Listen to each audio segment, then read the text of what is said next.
Bonjour à tous, aujourd'hui on se retrouve au bistrot, pour parler de bistrot. C'est un jeu à consommer sans modération, d'ambiance et de bluff pour 3 à 6 joueurs. On peut y jouer à partir de 8 ans et une partie dure environ 15 minutes. Il est édité par Potan Games, à qui l'on doit également Tropicool. Sortez votre checker et vos plus beaux verres à cocktail, c'est l'heure d'aller au bistrot.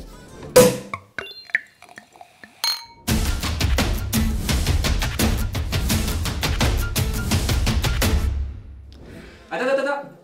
On ne devrait pas dire que l'abus d'alcool est dangereux pour la santé? Ah, si t'as raison. Et on va aussi préciser que l'abus de jeux de société rend beau, vertueux et intelligent, il paraît. Mais je sais, parce que la providence.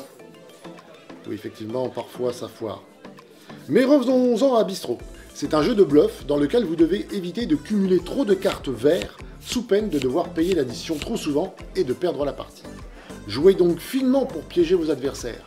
Simple à prendre en main, avec des parties rapides, Bistrot est le jeu idéal pour ambiancer les soirées entre amis ou en famille. C'est un jeu menteur en fait. On peut dire ça. Ok, tu savais qu'on peut tromper 1000 fois une personne, mais qu'on peut pas tromper une fois... Non. Ouais, le temps chronant finisse la fin de cette phrase, trouve la fin de cette phrase. Passons à la mise en place, on a le temps. Largement. Mélangez les cartes vertes et formez une pioche face cachée au centre de la table.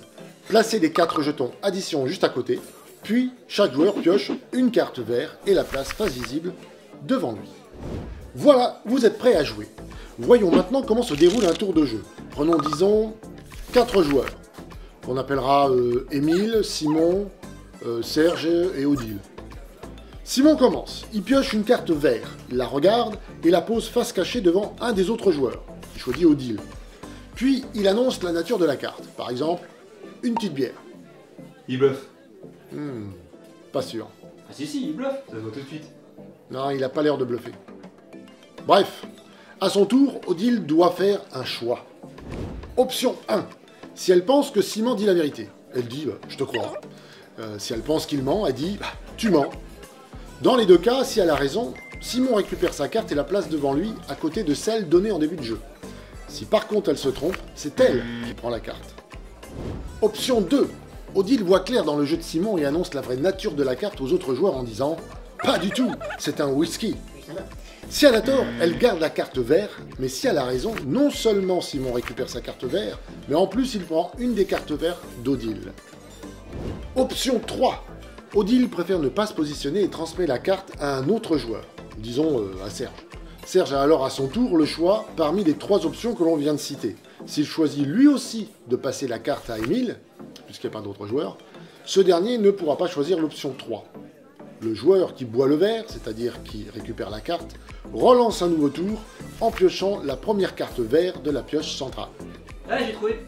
On ne peut tromper 1000 personnes 1000 fois, mais on ne peut pas tromper 1000 fois... 1000 fois... Vous enchaînez les tours de jeu, et dès que vous avez devant vous 3 cartes vertes identiques, ou au moins une carte verte de chaque type, vous payez l'addition. Piochez un jeton addition et placez-le devant vous, face visible. S'il s'agit du jeton représentant 3 symboles addition, ou bien si vous cumulez au moins 3 symboles addition sur l'ensemble de vos jetons, vous perdez la partie.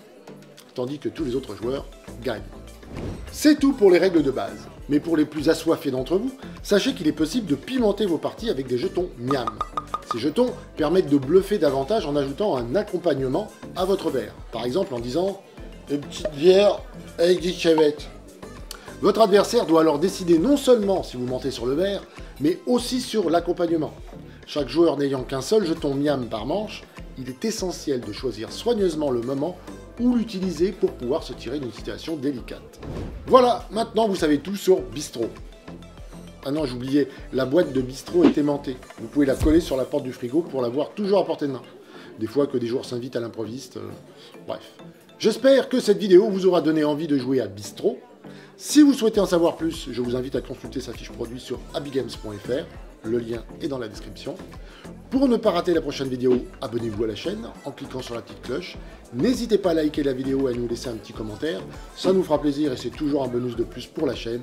Et moi je vous dis à bientôt pour un nouveau jeu.